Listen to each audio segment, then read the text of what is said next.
الحمد لله نحمده ونستعينه ونستغفره ونعوذ بالله من شرور أنفسنا ومن سيئات أعمالنا من يهده الله فلا مضل له ومن يضلل فلا هادي له وأشهد أن لا إله إلا الله وحده لا شريك له وأشهد أن محمدا عبده ورسوله أما بعد فأعوذ بالله من الشيطان الرجيم بسم الله الرحمن الرحيم قال الله تبارك وتعالى لا يسمعون فيها لغوا ولا تأثيما إلا قيلا سلاما سلاما۔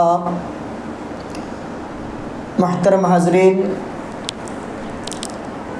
بزرگان دین، نوجوان بھائیوں اور عزت مآب خواتین اسلام، آج کا یہ درس آخری درس ہے۔ ہم سب یہ دعا کریں کہ اللہ تبارک و تعالیٰ نے جتنے دنوں تک ہمیں قرآن کی آیتوں کو اور اس کی توضیحات کو سننے کا موقع عنایت کیا ہے، اللہ ہمارے اس سننے کو اور سنانے کو سب کو قبول فرما لے، اور ہمارے اس عمل کو اللہ تبارک و تعالیٰ کل قیامت کے دن ہماری نجات کا ذریعہ بنائے، آمین۔ حضرات، قرآن مجید کے اندر اللہ تبارک و تعالیٰ نے فرمایا کہ لا يسمعون فیہا لغوا ولا تأثیما۔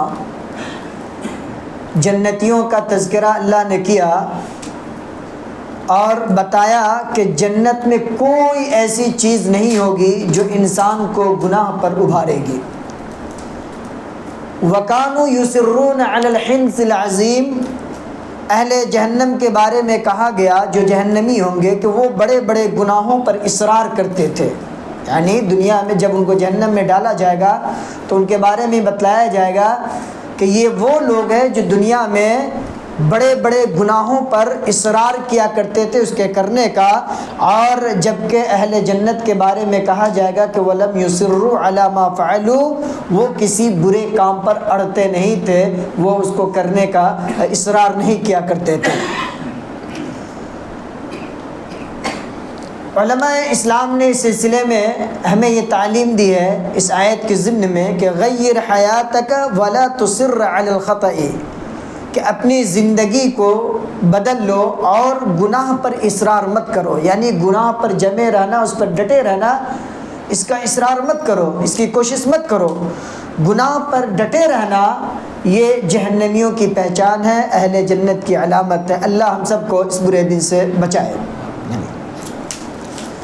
اللہ نے کہا وَرَهْبَانِيَّةً ابْتَدَعُوهَا مَا كَتَبْنَاهَا عَلَيْهِمْ إِلَّا ابْتِغَاءَ رِضْوَانِ اللَّهِ فَمَا رَعَوْهَا حَقَّ رِعَایَتِهَا۔ قرآن میں ایک لفظ رہبانیت کا آیا ہے، اور رہبانیت کا مفہوم، اس کا مطلب یہ ہوتا ہے کسی چیز کا ترک کر دینا، کسی چیز کو چھوڑ دینا۔ یعنی رہبانیت اختیار کرنا یعنی دنیا سے اپنا تعلق توڑ لینا، اور دنیا کو ترک کر کے، چھوڑ کر کے، بال بچوں سب کو چھوڑ چھاڑ کر کے انسان دھیان اور گیان میں لگ جائے، دور دراز جنگلوں کا قصد کر لے اور وہاں جا کر کے رہنے لگے اور صرف اللہ کی عبادت میں لگا رہے۔ اس آیت کے ضمن میں ہمیں یہ بھی محسوس کرنا چاہیے کہ جہاں اللہ تبارک و تعالیٰ نے ہمیں عبادت کرنے کا مکلف بنایا ہے، وہیں اس بات کا بھی مکلف بنایا ہے کہ اگر ہم شوہر ہیں تو ہم بیویوں کے ہمارے اوپر حقوق ہیں، اگر ہم باپ ہیں تو ہمارے بچوں کے ہمارے اوپر حقوق ہیں، یا اسی طرح سے ہم کسی سوسائٹی یا کسی آرگنائزیشن کے اگر ہم ذمہ دار ہیں تو ہماری یہ ذمہ داری بنتی ہے کہ ہم اس کی بھی خبر لیں، اور خیر کے کاموں میں اگر ہم اپنی ذمہ داریوں کو ادا کرتے ہیں تو یہ بھی عبادت کے درجے میں اللہ اس پر بھی ہمیں اجر دیتا ہے۔ تو اس آیت سے اس بات کی تردید ہوتی ہے کہ وہ لوگ جو اپنے گھر بار کو چھوڑ کر، بیوی بچوں کو چھوڑ کر، اور مہینوں دین کے نام پر، اللہ کے نام پر وہ گاؤں گاؤں اور نگر نگر کا جو چکر لگاتے رہتے ہیں، اسلام میں اس کی قطعاً کوئی گنجائش نہیں ہے۔ اسلام بائی فورسلی ہمیں اس سے روکتا ہے۔ آپ عبادت آپ کو کرنی ہے، آپ اس کے وقت پر آئیں، مسجد میں آئیں، آپ عبادت کو انجام دیں، آپ وقت نکال کر کے قرآن کی تلاوت کریں، آپ کو اللہ نے مالدار بنایا، آپ صدقہ اور خیرات کریں، ہر قدم قدم پر آپ نیکی کریں۔ حتیٰ کہ حدیث میں آتا ہے کہ اگر کوئی انسان کسی مسلمان بھائی سے مسکرا کر ملتا ہے، اس کے چہرے پر دیکھ کر اگر مسکرا دیتا ہے تو یہ بھی صدقہ ہے، اور اس کے ذریعے بھی انسان اجر و ثواب کا مستحق ہوتا ہے۔ تو یہ آیت ہمیں یہ بتلا رہی ہے کہ وہ لوگ جو دنیا سے کٹ کر، اور یہ عیسائیوں کا اور نصرانیوں کا جو ہے یہ عمل ہے۔ حضرت عیسیٰ علیہ السلام کے بعد کچھ بادشاہ آئے اور انہوں نے توریت اور انجیل میں تحریف کیا، اس میں پھیر بدل کر دیا۔ تو جو اہل حق تھے انہوں نے اس چیز کو قبول نہیں کیا، اس زمانے کے لوگ، اور ان بادشاہوں کے ڈر سے ان لوگوں نے گوفوں میں جا کر کے اور جنگلوں میں جا کر کے پناہ لے لیا تاکہ ہم فری رہ کر کے اللہ کی عبادت کر سکیں گے۔ تو یہ اس وقت کی شریعت تھی، اور پھر اسی کو جو لوگ دلیل بناتے ہیں اور دلیل بنا کر کے وہ دنیا سے کٹ کر، اپنے پرایوں سے کٹ کر، بیوی بچوں کی کوئی خبر نہیں، اور دوسروں کو جو نہیں اسلام کا پاٹ پڑھانے چلتے ہیں، تو میرے بھائیوں یہ نہ تو ہمارے نبی کا طریقہ ہے اور نہ نبی کے صحابہ کا طریقہ ہے۔ اس لیے اس طریقے پر اگر ہم گامزن ہیں تو ہم توبہ کریں اور اللہ رب العالمین کے غضب اور اس کے عذاب کے مستحق نہ بنیں۔ اللہ نے کہا وَمَا كَتَبْنَاهَا عَلَيْهِمْ إِلَّا ابْتِغَاءَ رِضْوَانِ اللَّهِ۔ اسی آیت سے متصل یہ آیت ہے جو آیت میں نے پہلے پڑھی تھی کہ اللہ پاک کی رضا اور خوشنودی دین میں بدعات کے ایجاد کرنے سے، یا دین میں بدعت کس کو کہتے ہیں؟ دین میں ہر اس کام کو کرنا جس کے بارے میں انسان یہ عقیدہ رکھتا ہو کہ اس کام کے کرنے سے ہمیں ثواب ملے گا اور یہ دین کا حصہ ہے، یہی تو بدعت ہے۔ اب لوگ پاٹ پڑھاتے ہیں اور طرح طرح کے کنفیوژن پیدا کرتے ہیں لوگوں کو، یہ جبکہ قرآن و سنت کے واضح دلائل موجود ہیں۔ واضح دلائل کے موجود ہوتے ہوئے بھی لوگ بھولے بھالے عوام کو دنیاوی معاملات میں ان کے ذہن کو منتشر کر کے یہ بتلانے کی کوشش کرتے ہیں کہ اللہ کے نبی صلی اللہ علیہ وسلم کے زمانے میں ہوائی جہاز نہیں تھا، اللہ کے نبی صلی اللہ علیہ وسلم کے زمانے میں ٹرین نہیں تھا، فلاں چیز نہیں تھی، فلاں چیز نہیں تھی، تو کیا یہ بدعت نہیں ہے؟ الامان والحفیظ میرے بھائیوں، یہ اسلام کی تشریح یہ نہیں ہے۔ آپ یہ ذہن میں رکھ لیں کہ بدعت کا مطلب یہ ہوتا ہے کہ دین کے معاملے میں دین کا حصہ سمجھ کر اس کو انجام دیا جائے اور اس پر اللہ سے ثواب کی امید رکھی جائے، یہی بدعت ہے۔ اور اسی بدعت سے اسلام نے ہمیں روکا ہے، اور یہ آیت ہمیں بتلاتی ہے کہ اللہ پاک کی رضا اور خوشنودی دین میں بدعات کے ایجاد کرنے سے حاصل نہیں ہو سکتی، چاہے وہ عمل جتنا بھی خوشنما ہو، جتنا بھی خوشنما عمل ہو، جتنا خوبصورت ہو، اس کی بنیاد پر اللہ کی رضا حاصل نہیں ہو سکتی۔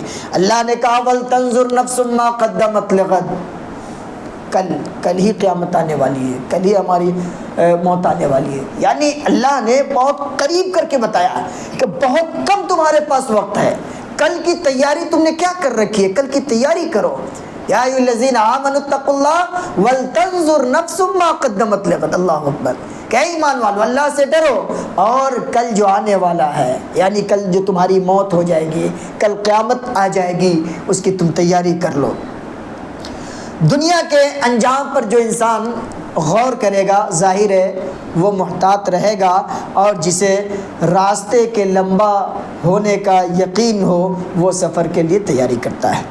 امیر المومنین حضرت عمر بن خطاب رضی اللہ تعالیٰ عنہ اس آیت کے ضمن میں فرماتے ہیں کہ حاسبوا انفسکم قبل ان تحاسبوا، اللہ اکبر، بہت جامع بات کہی کہ اے لوگوں، قبل اس کے کہ کل حشر کے میدان میں تمہارا حساب کیا جائے، اس سے پہلے اپنی زندگی کا حساب تم کر لو، اپنا محاسبہ خود کر لو کہ ہم برائیوں میں لت پت ہیں یا گناہوں کی کھائیوں میں ہم گرے ہوئے ہیں، اپنے آپ کو دیکھ لیجئے، اگر خیر کے راستے پر نہیں ہے تو خیر کے راستے پر اپنے آپ کو لانے کی کوشش کیجئے تاکہ اللہ کے عذاب سے بچ سکے۔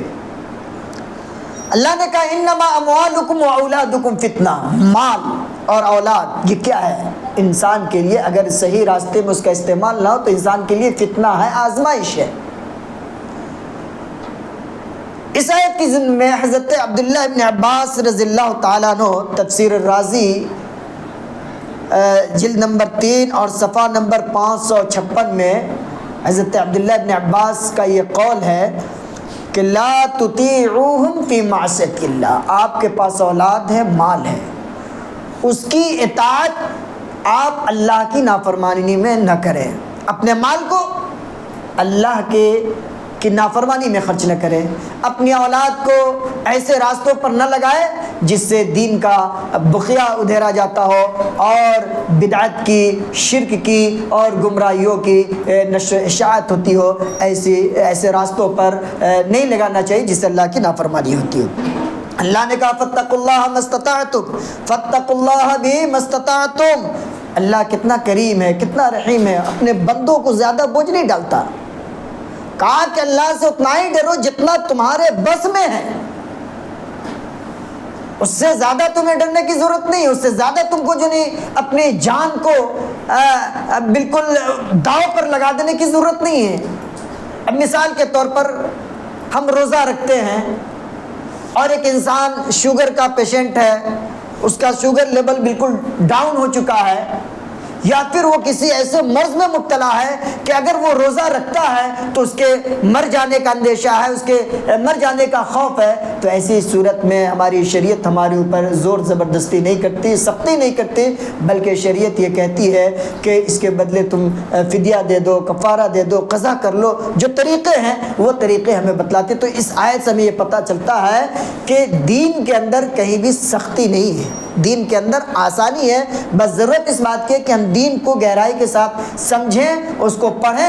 اگر سمجھ میں بات نہیں آتی تو جو مستند علماء ہیں، اوتھینٹک علماء ہیں، آج ان کی کتابیں بھری پڑی ہوئی ہیں انٹرنیٹ کی دنیا میں، آپ کسی اچھے عالم کی صحبت میں آئیں، ان سے کانٹیکٹ میں رہیں اور ان کے مارگ درشن میں، ان کے گائیڈ لائن میں آپ دین کو سمجھنے کی کوشش کریں، انشاءاللہ آپ کو اس کا پورا فائدہ ہوگا۔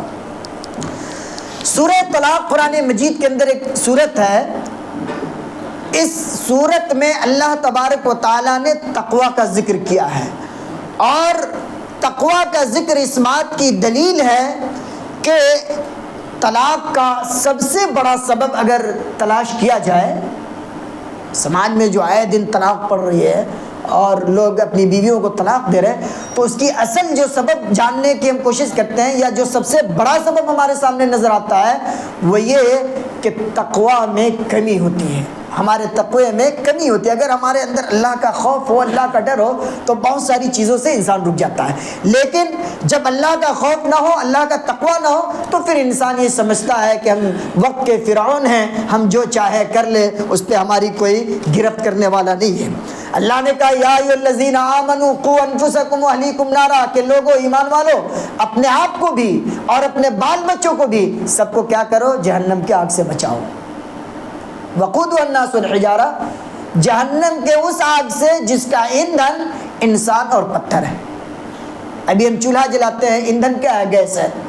گاڑی چلاتے ہیں، ایندھن کیا ہے؟ پیٹرول ہے، ڈیزل ہے۔ تو اسی طرح سے جہنم کے آگ کا ایندھن انسان اور پتھر ہوگا۔ تو اب ہمیں فیصلہ کرنا ہے کہ ہم اپنے آپ کو یا اپنی اولاد کو جہنم کی اس آگ سے بچاتے یا نہیں بچاتے ہیں، یہ ہمارے اوپر ڈیپینڈ کرتا ہے۔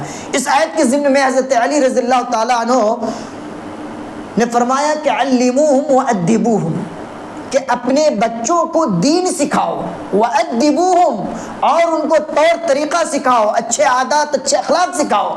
آج افسوس ہوتا ہے کہ ہماری اکثریت اخلاق جس کی بنیاد پر دشمنوں نے نبی کریم صلی اللہ علیہ وسلم اور صحابہ کے اخلاق کو دیکھ کر، جنہوں نے اسلام کو قبول کیا تھا، جو اسلام سے قریب آ گئے تھے، آج افسوس ہوتا ہے، معاف کیجیے گا، کہ ہم مسلمانوں کے اندر سے وہ اخلاق غائب ہیں۔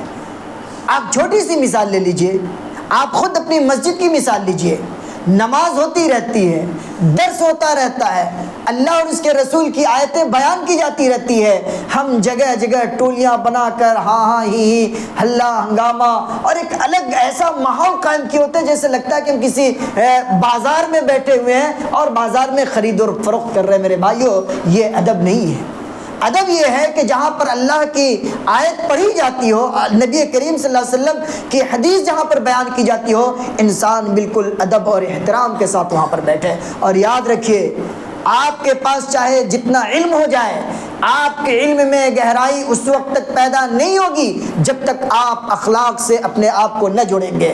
اخلاقی طور پر جب آپ بہتر ہوں گے تو پھر اللہ تبارک و تعالیٰ آپ کے اخلاق کو بلند کرے گا۔ اللہ کے نبی صلی اللہ علیہ وسلم کو کیا کہا؟ وَإِنَّكَ لَعَلَىٰ خُلُقٍ عَظِيمٍ۔ اللہ کے نبی صلی اللہ علیہ وسلم کو اللہ نے کہا کہ آپ اخلاق کے سب سے ہائی کوالٹی پر ہیں، سب سے اعلیٰ طبقے پر ہیں، اور اسی اخلاق کی بنیاد پر اللہ نے کہا کہ وَرَفَعْنَا لَكَ ذِكْرَكَ، اے نبی ہم نے آپ کے ذکر کو بلند کر دیا ہے۔ آپ دیکھیے، دنیا کے کسی بھی خطے میں آپ چلے جائیں، جہاں بھی چلے جائیں، جس جگہ چلے جائیں، کسی کا نام لینے والا کوئی ہو نہ ہو، لیکن ہمارے پیارے نبی جناب محمد رسول اللہ صلی اللہ علیہ وسلم کا نام ہر جگہ لیا جاتا ہے صلی اللہ علیہ وسلم۔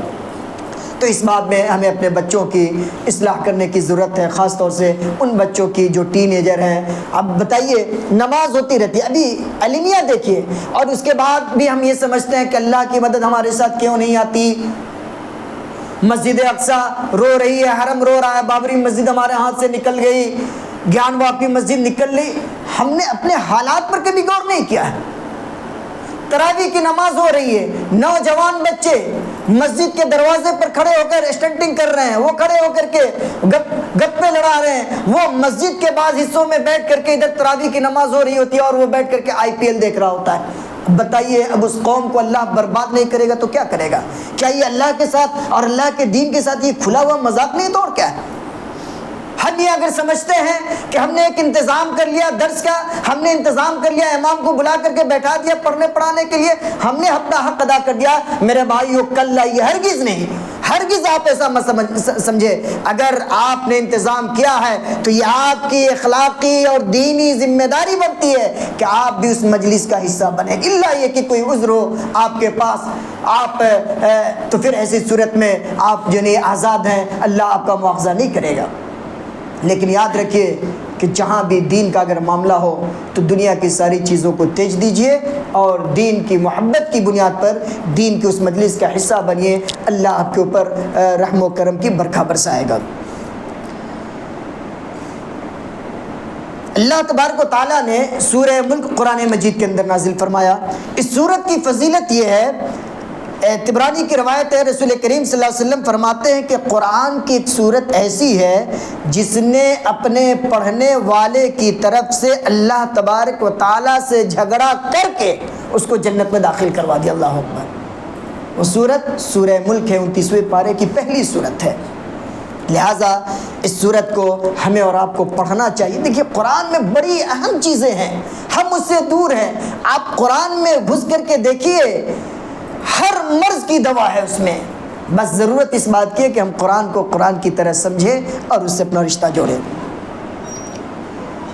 اللہ نے اسی صورت کے اندر کہا کہ الذی خلق الموت والحیات لیبلوکم ایکم احسن عملا، اللہ وہ ہے جس نے موت کو اور حیات کو پیدا کیا۔ کیوں پیدا کیا؟ لیبلوکم ایکم احسن عملا، تاکہ اللہ آپ کو آزمائے، آپ کا امتحان لے کہ کون ہے جو بہتر عمل کر کے آیا ہے۔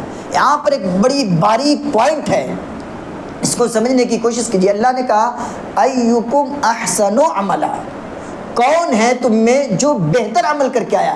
یہ نہیں کہا کہ ایکم اکثر عملا، کون ہے جو خوب زیادہ عمل کر کے آیا، نہیں۔ آپ آسمان سے لے کر کے زمین تک سجدہ کر لیجئے، خوب سجدہ کیجئے، خوب نماز پڑھیے، پوری رات آپ سجدے کرتے رہیں، اس سے آپ کو کوئی فائدہ نہیں۔ فائدہ کس سے ہوگا؟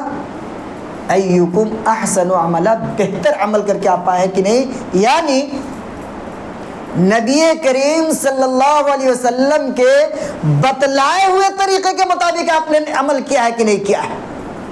آپ صلاۃ الرغائب پڑھیں، صلاۃ الخوف پڑھیں، صلاۃ اللیل پڑھیں، آج طرح طرح کی نماز لوگوں نے ایجاد کر لیا ہے۔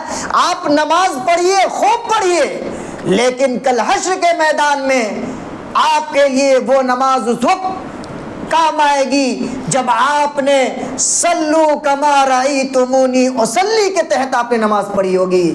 نبی کونین نے جو ہمیں تعلیم دی ہے کہ مسلمانوں نماز ایسی پڑھو جیسی کہ مجھے پڑھتے ہوئے تم نے دیکھا ہے، یعنی جیسے مجھے میری تعلیمات ہے نماز پڑھنے کی، اس انداز میں اگر تم نماز پڑھو گے تب اس نماز کا اللہ کے ہاں فائدہ ہوگا، وہی نماز احسن عملہ کے زمرے میں آئے گی۔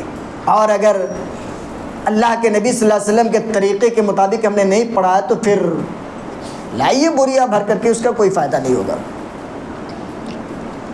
اللہ نے کہا وَحُمِلَتِ الْأَرْضُ وَالْجِبَالُ فَدُكَّتَا دَكَّةً وَاحِدَةً، بڑی عظیم آیت ہے۔ اے دنیا، کیا تیری اوقات بس صرف اتنی ہی ہے کہ ایک جھٹکے میں تو خلاص ہو گئی؟ قیامت کا منظر اللہ نے کھینچا کہ جب قیامت قائم ہوگی تو ایک ہی جھٹکے میں اللہ تعالیٰ پوری دنیا کو فنا کر دے گا، برباد کر دے گا۔ اب اس کی حقیقت دیکھیے کتنی کمزور ہے، اس کے باوجود بھی ہم اس دنیا کے پیچھے بھاگ رہے ہیں۔ یہ ہماری حماقت نہیں تو اور کیا ہے۔ سورہ معارج کے اندر اللہ نے کہا کہ فی یوم کان مقدارہ 50,000 سنہ۔ ابن عباس رضی اللہ تعالی عنہما اس آیت کی تفسیر میں بیان کرتے ہیں کہ فہذا یوم القیامت جعلہ اللہ علی الکافرین مقدار 50,000 سنہ۔ تفسیر طبری کی روایت ہے، طبری کی روایت ہے کہ وہ قیامت کا دن ہوگا جس دن اللہ تبارک و تعالی ایک دن کو کافروں کے لیے 50,000 سال کے برابر قرار دے گا۔ کافر سے مراد کون لوگ ہیں یہاں؟ ظاہر ہے جن لوگوں نے اللہ کے دین کا انکار کیا ہوگا، جن لوگوں نے اللہ کی شریعت کا انکار کیا ہوگا، اپنے منمانے طریقے پر اللہ کی شریعت کو جن لوگوں نے اختیار کیا ہوگا، وہ سارے لوگ اس زمرے میں ہیں۔ اور جو نیک لوگ ہوں گے، متقی اور فرما بردار ہوں گے، ایک دوسری روایت میں آتا ہے کہ ان کے لیے یہ 50,000 سال کے برابر کا جو دن ہوگا اس کی حیثیت ایک ہلکے سے فرض نماز کے برابر ہے۔ اللہ اکبر۔ تو ہمیں اس چیز میں دیکھنا ہے اور کوشش کرنا ہے کہ ہم نیکی کے راستے پر گامزن ہیں۔ سورہ مدثر کے اندر اللہ نے کہا وَثِيَابَكَ فَطَهِّرْ، نبی کو کہا کہ اے نبی آپ اپنے کپڑے کو پاک کر لیجئے۔ یہ آیت ہمیں یہ بتلا رہی ہے کہ کپڑا پاک کرنے کے ساتھ ساتھ تن من دھن ساری چیزوں کو ہم صاف کریں، دل کو صاف کریں۔ یہ نہیں کہ خوب عبادت کر رہے اور دل میں کینہ بغض حسد لیے ہوئے، نہیں، دل کا بھی انسان کو صاف ہونا ہے۔ نماز پڑھ رہے ہیں، اللہ کا نام لے رہے ہیں، لیکن دل میں توحید کی جگہ شرک کو بیٹھائے ہوئے ہیں، سنت کی جگہ بدعت کو بیٹھائے ہوئے ہیں، تو اس سے کام نہیں چلے گا۔ آپ کو اپنے دل کو بھی پاک اور صاف کرنا پڑے گا۔ وَلَا تَمْنُنْ تَسْتَكْثِرْ، کسی پر جب احسان کیجئے تو احسان کر کے بھول جائیے، اب اس کی طرف امید کی نگاہوں سے مت دیکھیے کہ ہم نے اس کے اوپر احسان کیا ہے تو یہ بھی ہمارے اوپر احسان کرے۔ اللہ نے کہا یحسب الانسان ان لن نجمع عظامہ بلا قادرین علی ان نسوی بنانہ۔ ہمارے وہ بھائی جو یہ کہتے ہیں کہ انسان مر گیا، گل گیا، مٹی میں سڑ گیا، آگ اس کو جلا دی، دریا نے اس کو بہا دیا، اس کا وجود ختم ہو گیا، اور پھر اللہ تعالیٰ کیسے ہم کو اٹھائے گا قیامت کے دن، کیسے زندہ کرے گا؟ تو اللہ اسی چیلنج کو یہاں بیان کر رہا ہے کہ یحسب الانسان ان لن نجمع عظامہ۔ انسان یہ گمان کرتا ہے کہ ہم اس کی ہڈیوں کو جو مٹی میں مل چکی ہے ریزہ ریزہ ہو کر کے، ہم اس کو اکٹھا نہیں کر پائیں گے۔ بھلا قادرین علی ان نسوی بنانا، اللہ اس کا جواب بھی دے رہا ہے کہ کیوں نہیں، ہم تو اس بات پر قادر ہے کہ انسان کے ایک ایک پور کو پھر نئے سرے سے ہم ایک جگہ اکٹھا کر دیں۔ آج دیکھ لیجیے دنیا میں کتنی آبادی ہے، اللہ کی قدرت کو دیکھیے، ہر کسی کا فنگر پرنٹ الگ ہے۔ نئی ٹیکنالوجی یہ ثابت کر چکی ہے کہ ہر کسی کا فنگر پرنٹ الگ الگ ہے۔ جب فنگر پرنٹ الگ الگ رب العالمین بنا سکتا ہے تو پھر ان بکھرے ہوئے وجود کو اکٹھا کیوں نہیں کر سکتا؟ سورہ دہر، اس سورت کے اندر علماء اسلام نے تقریباً 180 سے زائد فائدے یعنی مسائل مستنبط کیے۔ اللہ اکبر۔ ان میں اس صورت مبارکہ میں 5 ایسے سوالات ہیں جن کا جواب سن کر کے بڑے بڑے عقل مند لوگ بھی دنگ رہ جاتے ہیں اور ان کی عقل حیران رہ جاتی ہے، عقل ان کی مات پڑ جاتی ہے۔ پہلا سوال، من این جاء، آپ کہاں سے آئے، آپ کہاں سے اس دنیا میں آئے ہیں؟ اس کا جواب اللہ دے رہا ہے کہ لم یکن شیئا مذکورا، انسان جب پیدا ہوتا ہے تو اس سے پہلے اس کی کوئی حیثیت، کوئی حقیقت نہیں ہوتی ہے، وہ عدم سے وجود میں آیا ہے، کچھ نہیں تھا اور کچھ نہیں سے وہ کچھ ہو کر کے آ گیا ہے۔ یہ اللہ کی قدرت ہے۔ اللہ نے کہا کہ کیف جاء، کیسے آیا انسان دنیا میں، انسانی شکل میں کیسے آیا؟ تو اللہ نے کہا کہ من نطفۃ امشاج، مرد اور عورت کے مخلوط نطفے سے جب مرد اور عورت کا اسپرم ایک ساتھ ملتا ہے تو اس سے ایک انسان وجود میں آتا ہے۔ پھر سوال یہ ہے کہ لما جاء، انسان کیوں آیا ہے اس دنیا میں، اس کے آنے کا مقصد کیا ہے؟ تو انسان اس لیے آیا کہ اما شاکرن اور اما کفورا، یا تو وہ رب کا شکر گزار بندہ بنے گا یا اس کا ناشکرہ بندہ بنے گا۔ پھر سوال یہ کہ الی این ینتہی، انسان دنیا میں آیا اللہ کا ناشکرہ بندہ بنے تب یا شکر گزار بندہ بنے تب، پھر اس کا یہ جائے گا کہاں تک، اس کی انتہا کیا ہے؟ تو اس کی انتہا الی ربک المنتہی، ہر انسان کو اللہ کے پاس جانا ہے۔ اب اللہ کے پاس جانے کے بعد ماذا بعد النہایت، اس انتہا کے بعد یعنی اللہ کے پاس جانے کے بعد کیا ہوگا؟ تو اس کے بعد کیا ہوگا؟ اس کے بعد انسان یا تو جنت میں جائے گا یا جہنم میں جائے گا۔ یہی انسان کی حقیقت ہے۔ هل اتى على الانسان حين من الدهر لم يكن شيئا مذكورا۔ میرے بھائیو، ہمارا نسب چاہے جتنا بھی اونچا ہو جائے، ہماری اصل یہی ہے کہ ہم ایک ذلیل پانی سے پیدا ہوئے ہیں۔ دنیا کی جتنی بلندی پر چلے جائے، آج انسان چاند پر پہنچ گیا، سب کچھ کر لیا، وہ یہ بھی پتہ لگانے میں کامیاب ہو گیا کہ ان سیاروں کا گزرگاہ کدھر ہے، ان کے راستے کدھر ہے۔ لیکن ان تمام بلندیوں پر پہنچنے کے بعد جب انسان اپنے وجود پر غور کرتا ہے تو یہاں پہنچتا ہے کہ ہماری کوئی حقیقت نہیں ہے، ایک انتہائی ذلیل اور قطرے سے جو نہیں انسان بنا ہے، اس کی حقیقت اور حیثیت یہی ہے۔ اللہ نے سورہ مرسلات کے اندر یہ چیز بیان فرمایا کہ انسان اپنی 3 قوتوں کے غلط استعمال کی وجہ سے جہنم میں جائے گا۔ عقل اور ادراک کی گمراہی ہے نا، بہت ساری چیزوں میں ہم عقل دوہرانے لگتے ہیں، اپنے عقل سے ہم کسی چیز کو، شریعت کے معاملے کو تولنے لگتے نہیں، جو قرآن و سنت کے اس کو مان لینا ہے۔ عقل کو جیسے ہی ہم دوڑانا شروع کریں گے ہم گمراہی میں پڑ جائیں گے۔ اسی طرح سے انسان جب جذبات میں ہوتا ہے اور شہوات میں ہوتا ہے اور اس وقت جو لغزش ہوتی ہے اس کی وجہ سے بھی انسان جہنم میں جائے گا۔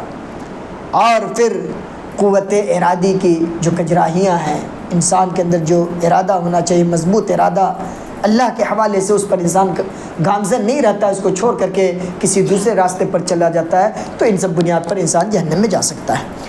سورہ نازعات جو 30ویں پارہ میں ہے، اللہ تبارک و تعالیٰ نے اس سورہ کریمہ میں خشیت اور اس طرح کے جو دوسری چیزیں ہیں ان تمام چیزوں کو جنہیں اللہ نے بیان کیا ہے، اور یہ بتلاتی ہے یہ آیت، یہ سورہ کہ خشیت اللہ رب العالمین کے یہاں بہت بڑی چیز ہے۔ سورہ عبس وتولی ان جاءہ الاعمی، اندھے کے سامنے بھی انسان کو مسکرانا چاہیے، گرچہ وہ اپنی نظروں سے ہمیں نہیں دیکھ پا رہا ہے لیکن اللہ اپنی نظروں سے ہمیں دیکھ رہا ہے۔ اللہ کے رسول صلی اللہ علیہ وسلم ہائی پروفائل لوگوں کے ساتھ بیٹھے ہوئے تھے، کفار و مشرکین کے ساتھ، اور ان کے ساتھ کچھ میٹنگ چل رہی تھی۔ اب ظاہر ہے دین کے ہی معاملے میں اللہ کے نبی صلی اللہ علیہ وسلم بیٹھے تھے اپنی بات لوگوں تک پہنچانے کے لیے۔ اس بیچ ایک اندھے صحابی حضرت عبداللہ ابن ام مکتوم رضی اللہ تعالیٰ عنہ چلے آئے۔ اللہ کے نبی صلی اللہ علیہ وسلم نے اس نیت سے نہیں کہ یہ اندھا آدمی یہاں کیوں چلایا، بلکہ اس نیت سے کہ ایک اہم میٹنگ ابھی چل رہی ہے، لوگوں کے ساتھ گفت و شنید کا معاملہ چل رہا ہے، اور اس بیچ میں بھی آپ کو آنے کی کیا ضرورت ہے؟ اگر کچھ پوچھنا ہی تھا تو بعد میں چلے آتے ہیں۔ تھوڑا سا پیشانی پہ سلوٹ آیا، فوراً رب کریم نے آیت نازل فرما دی، عبس وتولی ان جاءہ الاعمی وما یدریک لعلہ یزکا۔ اے نبی، اگر آپ کی مجلس میں ایک اندھا انسان چلایا، آپ کی پیشانی پر سلوٹیں پڑنے لگی، آپ کو ناگواری کا احساس ہو گیا۔ یہ آیت ہمیں یہ بتلاتی ہے کہ ہمارے سماج کے کوئی بھی آدمی کسی ذات، کسی قبیلے، کسی خطے، کسی گاؤں، کسی ملک سے ہو، اگر وہ لا الہ الا اللہ محمد رسول اللہ کا پڑھنے والا ہے تو ہمیں اس کو اپنے سروں پر بیٹھانا چاہیے، ہمیں ان کی عزت و توقیر کرنی چاہیے۔ سورہ تکویر، حضرت عبداللہ بن عمر رضی اللہ تعالیٰ عنہ کہتے ہیں کہ رسول اللہ صلی اللہ علیہ وسلم نے فرمایا کہ من سرہ ان ینظر الی یوم القیامت کأنہ رأی عین فلیقرأ اذا الشمس کورت اذا السماء انفطرت اذا السماء انشقت۔ اگر کوئی آدمی اس بات کو پسند کرتا ہے، خوش ہوتا ہے اس بات سے کہ ہم قیامت کے مناظر کو دیکھیں اپنی آنکھوں کے سامنے، تو اس شخص کو چاہیے کہ اذا الشمس کورت، اذا السماء انفطرت اور اذا السماء انشقت، یہ جو 3 صورتیں اس کو پڑھے، اس کی تفسیر کو جا کر کے پڑھے۔ قیامت کا سارا منظر آپ کے سامنے چلا آئے گا، اور قیامت کا دن کیسا ہوگا؟ یوم یفر المرء من اخیہ وامہ وابیہ وصاحبتہ وبنیہ، بھائی، باپ، بیٹا، بیوی، سب بھاگنے لگے گا۔ ہر آدمی نیکیوں کے لیے پریشان ہوگا کہ اللہ ہم کو نجات دے دے، ہم کو نجات دے دے۔ ایک نیکی اگر آپ اپنی بیوی سے مانگیں گے، جس بیوی کے اوپر آپ اپنی جان نچھاور کرنے کے لیے تیار ہوتے ہیں، وہ بیوی منہ پھیر کر کے بھاگ جائے گی۔ بیوی شوہر سے مانگے گی، شوہر پہچاننے سے انکار کر دے گا، باپ بیٹے کو پہچاننے سے انکار کرے گا، ماں بیٹی کو پہچاننے سے انکار کرے گی، کوئی کسی کا نہیں ہوگا۔ میرے بھائیو، اس دنیا کی زندگی میں آپ تصور کیجئے کہ آپ اگر سفر پر نکلتے ہیں، 10 گھنٹہ 12 گھنٹے کا سفر ہوتا ہے، ماں باپ کی کتنی محبت ہوتی ہے ہر 2 گھنٹے 3 گھنٹے پر، بیٹا کہاں پہنچے آپ؟ راستے میں ٹھیک سے ہیں؟ کوئی دقت تو نہیں ہے؟ ابو آپ کہاں پہنچے؟ ٹھیک ٹھاک ہے؟ کوئی پریشانی تو نہیں؟ ہر 2 گھنٹہ 1 گھنٹہ پر انسان اس کی خبر لیتا ہے۔